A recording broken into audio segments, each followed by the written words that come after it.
马来西亚冠病疫情9月12日最新消息，最新确诊人数达到19550人，活跃病例人数达到239351人，康复病例人数达到21771人，死亡病例人数达到680人。让我们关注最新新闻。第一则新闻。朝野仍在讨论改革备忘录，稍后或有联署文告。通讯与多媒体部长安努亚穆沙表示，朝野仍在磋商合作谅解备忘录，但可能即将会有结果。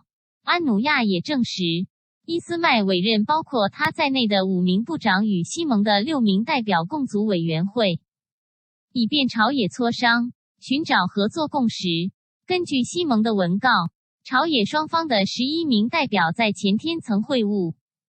首相的代表是内政部长韩沙在努丁，能源及天然资源部长达基尤丁，首相署部长旺朱乃迪，安努亚穆沙以及财政部长东姑扎夫鲁。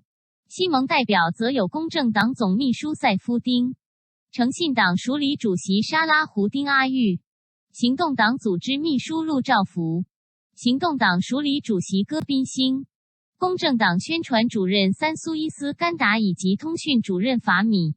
无论如何，公正党通讯主任法米强调，西盟只是原则上同意，但未与政府签署任何文件。第二则新闻。10月3日起，学校逐步复课，赴宜地区继续居家学习。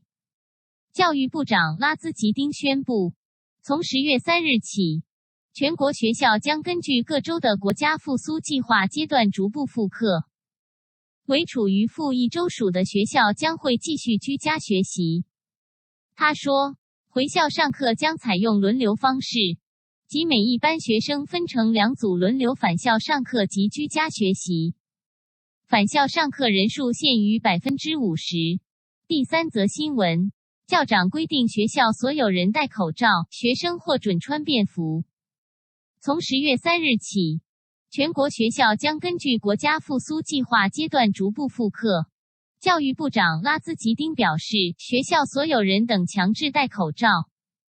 拉兹吉丁今天召开记者会说，学校所有人强制戴口罩，而若学生出现2019冠病症状，则禁止到学校。同时需要检验冠病，我们鼓励他们戴双层口罩。他也表示，学生或准穿便服到学校，但必须确保是合适、得体与整洁的衣服。由于学生待在家太长时间，一些家长可能会发现孩子的校服变紧了，所以学生无法再穿下他们的校服的话，我们允许这些学生穿其他适当衣服。我们的动机是让学生回到校园，而非惩罚他们，而我们希望他们会回到学校。第四则新闻。沙增加追踪样本检测，结果出炉延误使确诊数暴增。